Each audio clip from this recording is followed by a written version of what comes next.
Bonjour à tous, mes chers élèves, les troncs communs, mes chers abonnés, j'espère que vous êtes en bonne et parfaite santé. Donc, toujours dans le chapitre 1, technique d'étude au cours d'une sortie écologique. Si vous vous rappelez très bien, dans la dernière capsule, on a pu déterminer l'objectif de la sortie écologique, le but de la sortie écologique. Pourquoi on a recours à cette sortie écologique? Tout d'abord, vous devez savoir, mes chers élèves, qu'est-ce que c'est une sortie écologique? La sortie écologique, c'est une visite planifiée d'un groupe d'élèves avec leurs professeurs d'SVT à un milieu naturel. Pourquoi? En vue de mener une étude écologique. Pourquoi on a recours à cette étude écologique, mes chers élèves?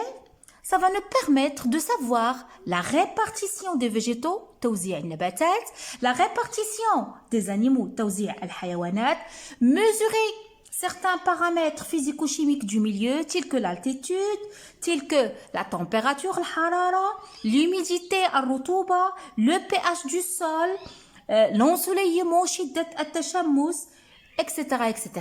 Aussi, à travers la sortie écologique, on va pouvoir émettre des hypothèses. نقوم بوضع العديد من الفرضيات.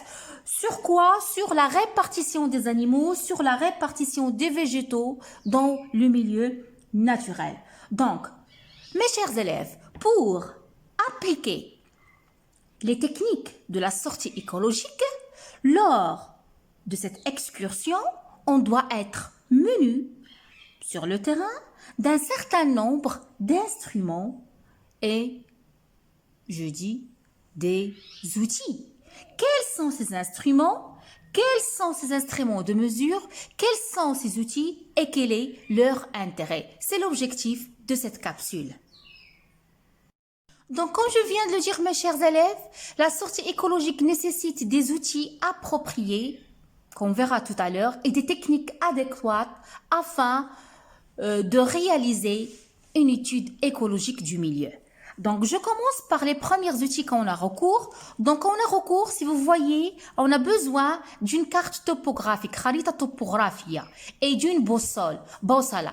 Ça sert à quoi cette carte topographique et d'une boussole? Ça va nous permettre de se localiser, d'orienter le milieu de la sortie écologique. Est-ce qu'elle est dans le nord, dans le sud, dans l'est ou bien dans l'ouest?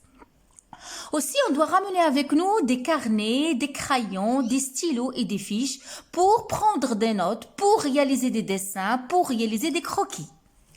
Autre chose, ce sont des sachets en plastique ou bien des bandes collantes et des ciseaux. À quoi servent ces sachets en plastique?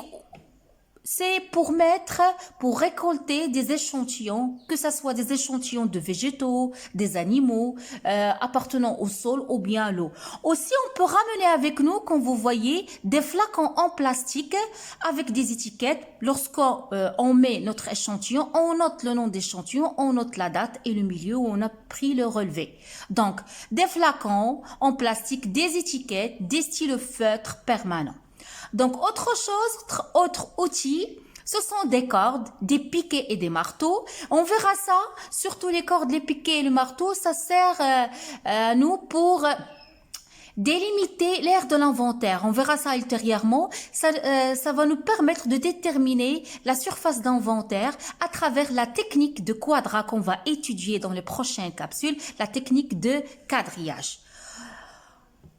En plus de ça, on doit ramener avec nous un appareil photo, des jumelles pour prendre des photos numériques, pour observer les êtres vivants de loin, un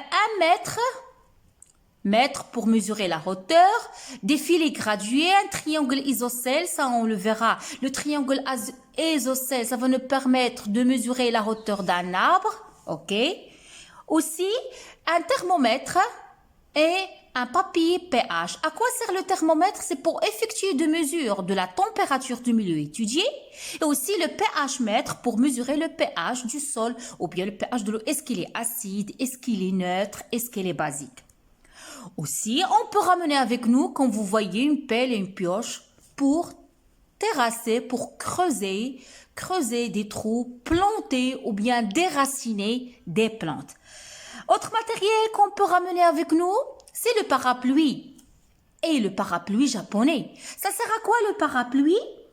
Ça sert à récolter les espèces d'insectes qui vivent dans les arbres et les arbustes. Donc parce qu'ils vivent sans cacher, on met en bas des arbres ce parapluie japonais, on fait secouer l'arbre un petit peu pour récupérer les espèces insectes qui vivent cachés sur les arbres et les arbustes. Autre matériel ou bien autre outil, un filet fouchoir.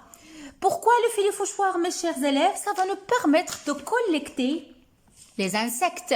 Lorsque je dis les insectes volants, tels que les papillons. Le filet fouchoir, c'est le filet à plancton. Notez bien que le filet de plancton, ça nous permet de récolter les échantillons des planctons aquatiques. C'est-à-dire le plancton, j'ai déjà mentionné ça, j'ai déjà expliqué ça, les micro-organismes qui vivent dans l'eau, que ce soit la rivière, que ce soit le lac, que ce soit l'eau de mer. Donc, pour les récolter, on va utiliser un filet à plancton.